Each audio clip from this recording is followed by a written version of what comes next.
Hey guys, it is MissSimReno. If you are returning to the channel, welcome back. And if you're brand new, I am very excited that you decided to join me here today for another speed build. And today we're actually doing like a full speed build. Isn't that cool? I feel like I haven't done one in a really long time. I say that, and I think the last one I did was my little like castle cafe, but it feels like it was a really long time ago at this point. I've been doing tons of apartments and I've been really enjoying my little mini series that I've been doing, which I have to film another episode of now that I think about it. But I was really excited because I wanted to just build something again. I just really wanted to build something and I had no idea where to start, but I was really drawn to Chestnut Ridge as of late and I don't really know why. But I found this picture on Pinterest. I don't even think I saved it. I was just kind of browsing, but it was like a timbered wooden barn turned home. I mean, we've seen a ton of these, like barn conversions into homes in The Sims 4, right? Especially when we got, what is it called? Horse Ranch. I was going to say Chestnut Ridge, but when we got Horse Ranch. And I've done one of these before. I think I did one that was a little bit different. It was less boxy, I think. It had some different kind of like roof shapes to it and whatnot. And I made it kind of like a Nectar-y / apartment type thing. Like the Nectar-y stables were down on the first floor. And then upstairs was like a kind of like a studio apartment, if you will. But this one is a full home.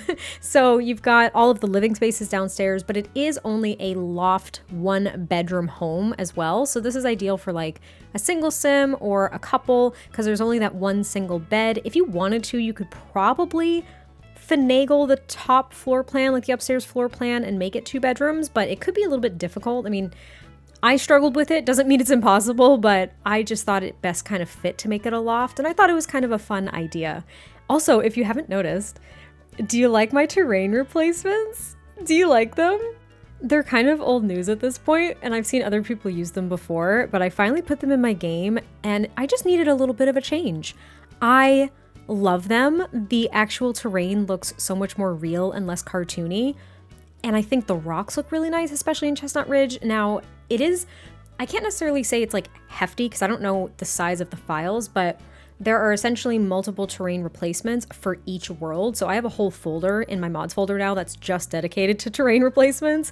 And there's a lot of files in there. There might be like 40 something files. I don't even remember, but I love it. So I have terrain replacements now for every single Sims world and they look so nice. It's just enough of a change to my game that got me really interested in like building here outside again instead of just doing an apartment renovation. But anyway, you can see that the landscaping and the exterior is pretty much coming together at this point. I did take this old like busted wheel and I used the tool mod to make it look like it's leaning against that pole. It's like the one detail I'm super proud of on the exterior of this build, but I really liked that. I didn't really know what to do with the landscaping, so hopefully you all like it.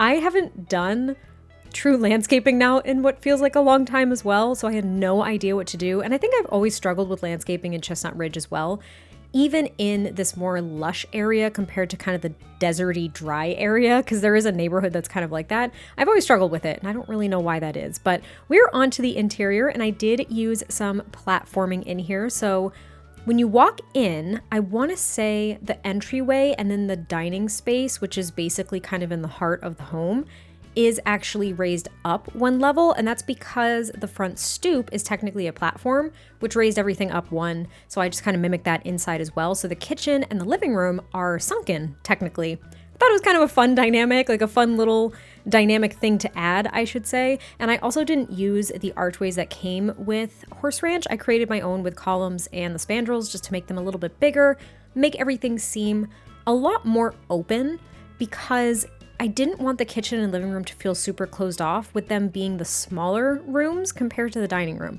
You'll see what I mean. But here we're working on the kitchen, which I do end up keeping this island with the 2 bar stools just as some kind of like breakfast seating. But we do change up the color scheme, and I think I do it off camera because it was looking a little bit too dark for me. I didn't mind the combination, but I tried to lighten things up just a little bit. I think I lightened the cabinets, and I ended up just using one of like the wood paneling swatches from Horse Ranch throughout the entirety of the home as well, just to kind of soften things a little bit. See, like we kept the black appliances, so there's a lot of like blacks, darker browns, and whites, but then I also used this tealy color for the cabinets and countertops, and it matched the fringe for that, what's it called? What is that called? Curtain? the curtains, yes, the curtains, the drapes, whatever they're called, from Cats and Dogs. And then I also noticed that the dining table that I end up choosing from Horse Ranch has a runner on it, and it has kind of that tealy color as well. So I tried to kind of bring that into a lot of the different spaces, but it was difficult to match some things. So that teal ended up being a little bit more blue in some of the accents that I put in here as well.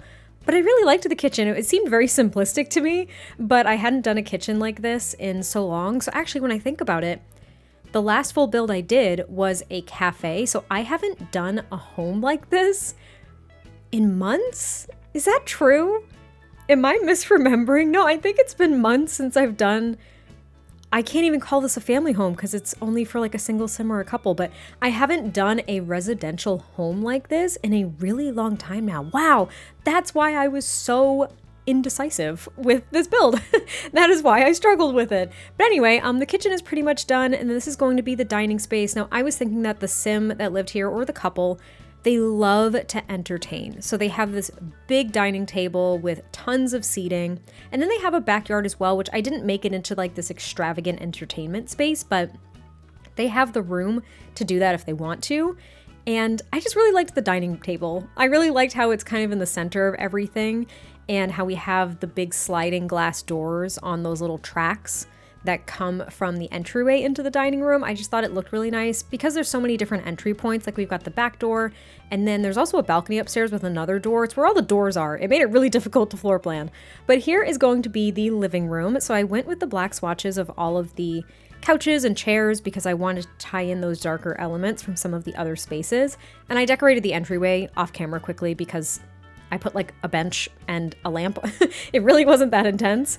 But in the living room, we do have a desk, we have the couch, an armchair, and then I have that record player from, is that from the Party Essentials kit? Is that what that's from? Yeah. One of the newer kits. I don't remember which one, but that is like my favorite object now because it's basically it's a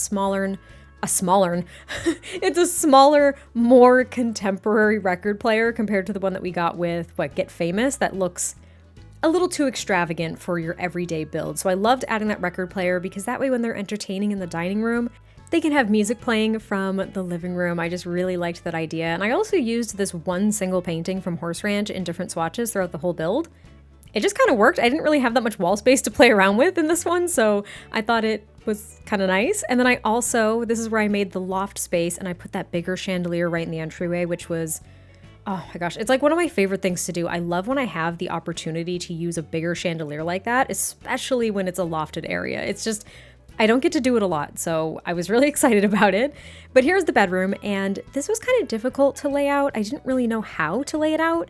I wanted there to be the wood-burning stove because I love that item so much from Horse Ranch. And I wanted things to be kind of centered with these windows because these are like the sash barn windows that you would probably not get rid of if you renovated a barn like this. Do you know what I mean? Which just means that they're kind of awkwardly placed. But I did put these curtains up from Horse Ranch. I made them a little bit smaller. The shadowing was a little bit off, but I just wanted some curtains in this bedroom space. I don't end up keeping the TV. I think I end up just swapping around where the dresser is, the wood-burning stove. I had a rocking chair. It's just a bigger, cozy space, but there aren't a ton of activities up here per se. I just wanted it to look nice and feel comfortable. And then I add 2 rocking chairs onto the balcony through those doors to the right, which I thought was nice. And then there's a chicken coop, another rocking chair, and I think a grill and a picnic table in the backyard. Again, I didn't cover it in activities. I think there's some garden beds too. But that is pretty much it for the build. So I hope you all enjoyed this one. I cannot wait to hear your thoughts, and I will catch you next time I post a video, and I'll talk to you soon. Bye.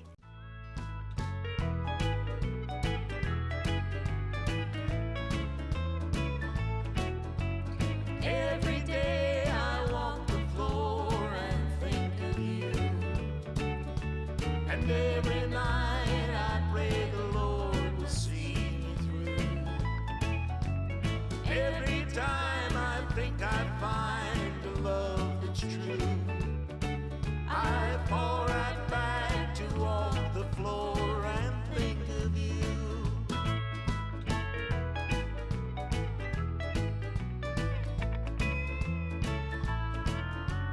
Once there was a time